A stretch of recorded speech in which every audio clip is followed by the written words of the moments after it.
first met Dr. King where? In 1963 in Washington, D.C. And we stayed in the same motel there, Red Carpet Inn. His room is here, his bodyguard's room is here, and my room is here. A gentleman with me was Jeff Mallory at the time. We were two young, people who believe in civil rights, and we left Paterson to go to Washington to work with him, March on Washington. Got it. So you met him there, you stayed in touch, and then you heard he was doing this march. Yeah, Poor Man's March. He was, gearing support for that, and because of that, and I know he was going to be in the area in Newark, someplace in Jersey City.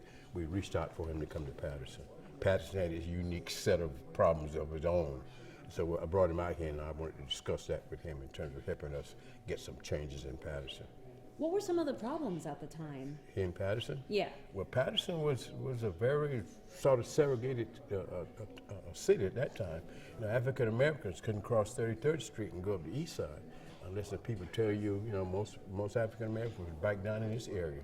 The jobs, school, housing. We had the general problems here that we had all across the country. I'm from Georgia, and there's some things in Paterson was almost as bad as it was in Georgia. So we had some struggles, and wanted them here to highlight those struggles so we can make some change in the city of Paterson. How do you think his speech made an impact on the city and on you?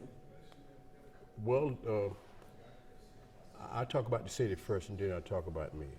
I think it made an impact because I think it brought to light. Yes, in terms of the problems that we did have here, and that made more people interested in it. With our school system, integrating our school and getting teachers out of our school, getting African Americans on the police force, getting better housing, those kind of things. And when I was in the back speaking with him, I highlighted those things that Paterson was having. And when he came to the stage to speak, naturally, he embraced those things because that's what he was all about. What was it like? Would you call him a friend? Will I call him a friend? I would say yes, because I think he was a friend to everybody. It wouldn't be unique, friend and no friend to anybody else. But I would say he was a friend to everybody. But he did say this to me when we was in the rectory talking, and after we had talked, and we had talked about the problems that we had here and the problems we had as African Americans in this country. Okay, I asked him where was he going from here. He said to me, I'm going to Newark, and I'm going to spend a few hours with some special friends. I'm going home to Atlanta, and then I'm going to Memphis to support the sanitation workers. I told him I couldn't go because I had just started a business for 3 years. Those are the last words that he spoke to me, and of course, a few days later, he was assassinated. How did it affect me? I didn't talk about that in 10 years after. I really was a young man who had so much hope, having come out of the South myself, that we could bring about change, and all of a sudden the person that we thought could bring out the most change was assassinated. So I was struck. It was 10 years before I could start to talk about this. And the thing that made me start to talk about it then, because the stories kept getting so mixed up in terms of why we was here, who brought him here, and what we talked about, until I started to talk about it. But I was devastated for it. Still ain't really over it, to tell you the truth, because we still have some problems.